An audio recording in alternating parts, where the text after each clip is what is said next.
parts. There's always one question when you say, let me take that one extra question. No, but there are two parts to it. First of all, look, we are much more than an advertising company, right? I think, we're probably the third largest enterprise software company, which people may not know. Now I spoke about businesses like Waymo. You can think about Android. You can think about Google Play. YouTube has both subscriptions and advertising. We have an AI subscriptions offering now, and so on. So we're pretty broad that way.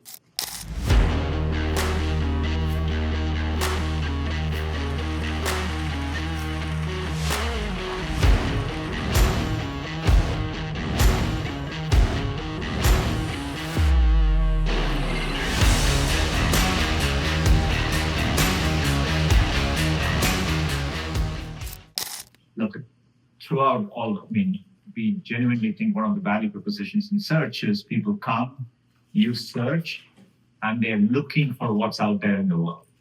And we are increasingly connecting them to that with more context, right? And that's the core experience. And AI Mode is going to approach it the same way. We think there's deep value in that ecosystem, in the richness that exists, in the diversity of perspectives that exist. And we want to bring that to users, right? And maybe Liz can add more to it. Yeah, I think ensuring that people can continue to connect to the web is sort of fundamental with the way that we've looked at AI reviews and AI mode.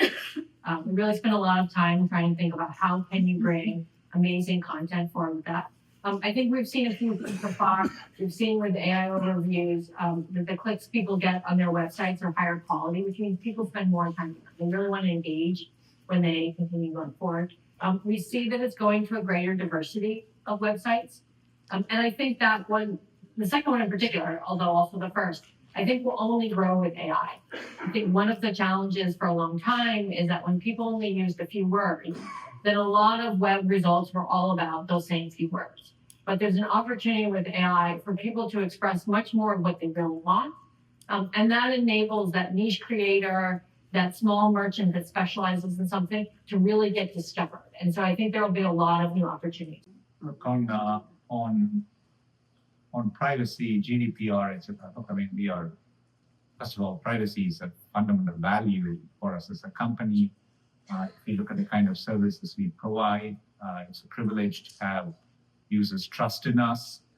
And so nothing is more important than that trust. So we approach it from first principles to get it right. Obviously, there are complex regulations constantly evolving around the world. And we've been very committed to complying with GDPR and any other laws and regulations that are passed. And I think our commitment to all that won't change. And I think AI obviously is a new frontier. And so sometimes there are new regulations coming. We are also innovating on behalf of users. There's always good exchange in these moments, and that's part of how innovation works. So I don't see anything changing there. And we're committed to our presence in Europe, in Ireland. We serve an international world. But I do think it's important for Europe in this moment with AI innovation. And I think I've been encouraged by my conversations with European Union leaders, I think who are seeing this as an opportunity to invest and innovate and also to simplify regulation if you can, so that people like us can, serve European consumers.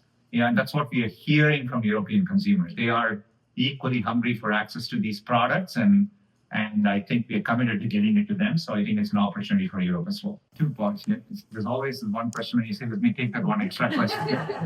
No, but there are 2 parts to it. First of all, look, we are much more than an advertising company, right? I think, we're probably the third largest enterprise software company, which people may not know.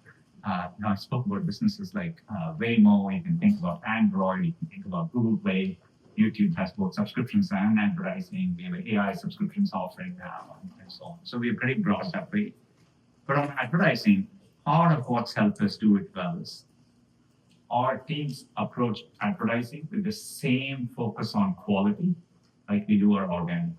Right? It's the same underlying principles. And we shouldn't underestimate in the economy. People are looking for commercial information. Businesses are trying to reach those users. And connecting that is a valuable service. And we approach it from that first principle in mind, and I think that will serve us well. AI, in certain cases, will help us make the ads more relevant to people. But if we ever get it wrong, all our metrics will show that, right? And that's the when you set up metrics from first principles, it is what gives you the North Star so that you optimize it the right way to your question. I guess the second part of your question was antitrust and so on. Look, there's such a strong ecosystem.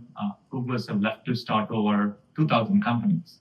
We invest in so many companies. We have venture capital arms. We provide technology which creates innovation outside.